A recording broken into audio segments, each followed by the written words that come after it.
21 जो है वो सेंसस है एनिमल हस्बेंड्री की, और ये जो है वो जो हमारे कैटल हैं, पशुधन है, उसकी सेंसस जो है वो सारे हिंदुस्तान में चल रही है। और इस संदर्भ में डायरेक्टर जनरल ऑफ इंडिया जो हमारे एनिमल हस्बेंड्री डिपार्टमेंट्स को देखते हैं और उनके सहयोगी यहाँ आए हैं, जिसका हमने शुभारंभ जो है वो 1 सितंबर से शुरू करना है। और हमारे डायरेक्टर डॉक्टर प्रदीप बर्मन जी, कमल जी जो हमारे सेक्रेटरीज हैं, तो आज सारे नोडल ऑफिसर्स हमने यहाँ बुलाए हैं, और जो हम ट्रेनीज और ट्रेनिंग करने वाले उनको जो है वो प्रशिक्षण दिया जाएगा कि डिजिटल जो है वो जो उनकी ऐप है उसके ऊपर हर परिवार का जो है वो डिटेल्स जो है वो एनिमल जो उन्होंने रखे हैं उसकी सेंसस होगी। और इस जनगणना से जो है वो हमारा पशुधन कितना है, कितने दूध वाले एनिमल्स हैं, कितने स्क्रैप एनिमल्स हैं, हमारा ऑक्यूपेशन स्ट्रक्चर कितना है, लोगों के रोटी रोज़ी इससे चलती है।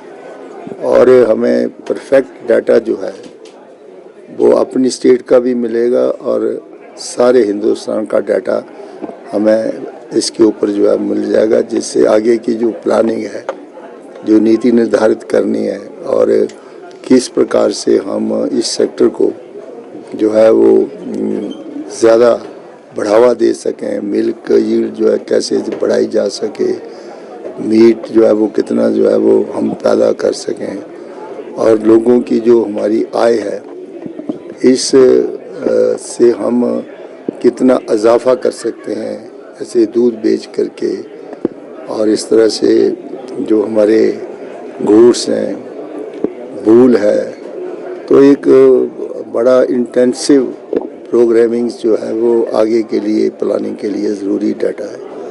तो ये जो हमने हर घर जा कर के, हर एक गौशाला में भी जा कर के हम इसको सेंसस को चेक करेंगे कि जो कुछ कहा जा रहा है वो वास्तव में है या हवा में है। सर, लोगों की निर्भरता कम होती जा रही है धीरे धीरे पशुओं के ऊपर। कहते हैं कि ये एक सबसे बड़ा ऑक्यूपेशन स्ट्रक्चर है जिसमें हमारी रोटी रोजी चलती थी। अब ये एक नेगलेक्टेड सेक्टर बन गया है। जैसे हमारे इम्प्रूव्ड कैटल होंगे, उनका स्वास्थ्य अच्छा होगा, अगर उनकी हेल्थ अच्छी होगी, तो ये सारी चीज़ें जब हमारे पास परफेक्ट डाटा होगा तो उससे हमें पता चल जाएगा कि हमारा जो मल्च कैटल है, दूध देने वाले पशु बड़े हैं या कम हुए हैं, मिल्क की यील्ड बढ़ी है या कम हुई है। जैसे कहा गया है कि दुनिया का सबसे ज़्यादा पशुधन जो है वो तो हिंदुस्तान में ही है। तो मैं इसलिए कहना चाहता हूँ कि इसका जो हम ये सेंसस करेंगे, ये पूरी डिटेल सेंसस होगी और 100% परफेक्ट सेंसस होनी चाहिए, जिससे कि आगे की प्लानिंग एंड प्रोग्राम जो है वो ठीक बन सके। सर, 2019 में जो गणना हुई थी उसके मुताबिक कितने जो थे पशु थे, और क्या उम्मीद लग रही है कि 1919 की जो जनगणना हुई, जैसे कि हमारे डॉक्टर साहब कहेंगे कि 2019 की जो हुई थी 44 लाख पशुधन लाइफ। हर 5 साल के बाद हम देखते हैं कि इसमें बढ़ोतरी हुई है या कमी हुई है, और इसमें मिल्क की यील्ड बढ़ी है या कम हुई है, ये सारा डाटा उसी में। तो सर, सरकारों को थोड़ी सब्सिडी या मार्केट की तरफ ध्यान देना चाहिए। केंद्र सरकार और प्रदेश सरकार को आप लग रहा है किसानों की सहायता के लिए पशुपालकों। देखिए, इस सब्सिडी तो एक अलग से विषय है, लेकिन पहले हम सेंसस करेंगे, हम देखेंगे कि हमारा पशुधन जो है वो बढ़ा है या कम हुआ है।